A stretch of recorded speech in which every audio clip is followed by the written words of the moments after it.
रात को 2 बजे का वक्त होता है जब एक पति अपनी पत्नी को अपने कमरे में बुलाता है। पत्नी टाइम देखकर एकदम से चौंक जाती है, एकदम से घबराने लगती है और जब पत्नी अपने पति के कमरे में पहुंचती है तो पति वहीं पर पड़े हुए एक चाकू को उठाता है और उसके ऊपर ताबड़तोड़ हमला कर देता है। उसकी गर्दन को धड़ से अलग कर देता है। उसके बाद उसके खून को पीने लगता है। यह सब मामला उसके 2 बेटे भी आकर देखते हैं तो उनकी भी एकदम से चीख निकल जाती है और वहीं पर बेहोश हो जाते हैं। बेहोश होने के बाद थोड़ी देर में ही उन्हें होश आ जाता है और होश आने के बाद जब वो पुलिस को कॉल करते हैं, पुलिस वहां पर पहुंच जाती है और पूरे मामले का खुलासा करती है। तो बहुत ही चौंकाने वाला खुलासा होता है। दोस्तों, अगर आप भी पूरा मामला सुनेंगे तो आपके पैरों तले जमीन खिसक जाएगी कि एक पति रात को 2 बजे अपनी पत्नी का कत्ल क्यों कर देता है। आइए दोस्तों, जानते हैं पूरा मामला क्या था। नमस्कार, जय हिंद। आप देख रहे हैं APH न्यूज़ राहुल रावत के साथ। तो दोस्तों, आज की जो हकीकत की घटना आपको बताने जा रहा हूं, मध्य प्रदेश के सिगरौली जिले का एक गांव पड़ता है बसोड़ा गांव। ये बसोड़ा गांव की हकीकत की घटना है।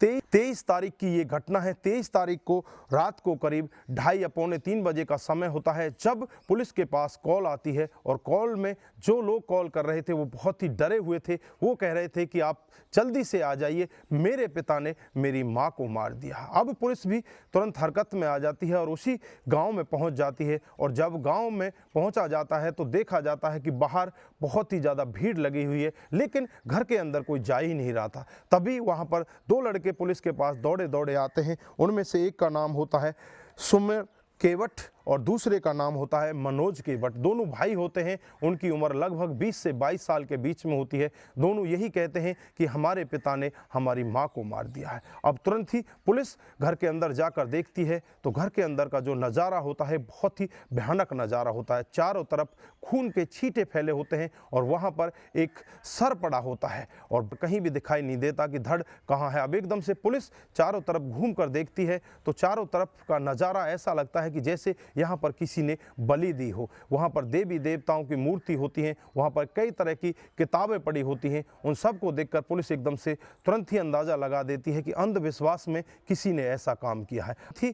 पुलिस इस खोज में लग जाती है कि इसका धड़ कहाँ है। अब धड़ को ढूंढने के लिए पुलिस उन बेटों से भी बातचीत करती है तो वो बेटे बताते हैं कि जब हमारी माँ की चीख आ रही थी तो हम दोनों भाई जग जाते हैं और जैसे ही अंदर जाकर देखते हैं तो हमारे पिता के हाथ में चाकू होता है और चाकू से हमारी माँ की हत्या कर रहे थे। उसे देखकर हम दोनों भाई बेहोश हो जाते हैं और जब हमें होश आता है तो हमें पता चलता है कि माँ का बस सर ही यहीं है, बाकी धड़ यहाँ पर नहीं है। अब वहाँ पर कुछ ताज़ा मिट्टी पड़ी हुई थी। कमरे के अंदर जाकर देखा जाता है तो कमरे के अंदर ही एक मिट्टी पड़ी हुई थी। मिट्टी को खोदा जाता है तो धड़ वहाँ पर मिल जाता है। अब तुरंत ही पुलिस धड़ को और सर को निकालकर उसे पोस्टमार्टम के लिए भेज देती है और तलाश में लग जाती है उस मुजरिम की जिसने ये सब कांड किया था। उसका नाम होता है मौर्य केवट और जिसकी उम्र होती है 50 साल और उसकी पत्नी की उम्र होती है 48 साल। दोस्तों, तुरंत ही पुलिस हरकत में आ जाती है और सुबह होते होते करीब 3-4 घंटे जब बीतते हैं तो 3-4 घंटे के बाद ही मौर्य केवट को भी गिरफ्तार कर लिया जाता है। गिरफ्तार जब उसे किया जाता है तो उसके मुंह पर भी खून लगा होता है। देखने में लगता है कि जैसे इसने उसे मारने के बाद उसका खून भी पिया हो। अब एकदम से पुलिस हरकत में आ जाती है और पुलिस मौर्य से पूछताछ करती है तो मौर्य एक बहुत बड़ा खुलासा करता है। मौर्य कहता है कि साहब, मैं देवी माँ को प्रसन्न करना चाहता था। मेरी पत्नी अक्सर बीमार रहा करती थी। मैं अपनी पत्नी को हद से ज़्यादा प्यार करता था और मैं देवी माँ को प्रसन्न करके इसकी बीमारी को दूर करना चाहता था। अब तक तो मेरी पत्नी जिंदा भी हो चुकी होगी। उसका अंधविश्वास अभी भी बना होता है। अब पुलिस हरकत में आ जाती है और उस व्यक्ति को ले जाकर पुलिस थाने में बंद कर देती है। तो दोस्तों, यहाँ पर आप लोगों ने देखा किस तरह से अंधविश्वास में एक व्यक्ति इतना बड़ा घिनौना पाप कर देता है। वो अपनी पत्नी को ही चांद से मार डालता है। दोस्तों, आजकल भी समाज में ऐसे लोग हैं जो अंधविश्वास में इतना विश्वास रखते हैं कि देवी किसी की बलि देने से प्रसन्न हो जाती है। देवी के तो सब बच्चे हैं। देवी कभी भी नहीं चाहती कि उसके बच्चों का कत्ल किया जाए, उसे खून की बलि दी जाए। देवी तो वैसे ही अपने बच्चों से प्रसन्न रहती है, लेकिन अंधविश्वास के चलते हुए लोग बाग इतने बड़े क्राइम को अंजाम दे जाते हैं। तो दोस्तों, आप यहाँ पर क्या कहना चाहते हैं? क्या देवी बलि से कभी प्रसन्न होती है या नहीं होती, ये भी आप कमेंट बॉक्स में ज़रूर बताइएगा।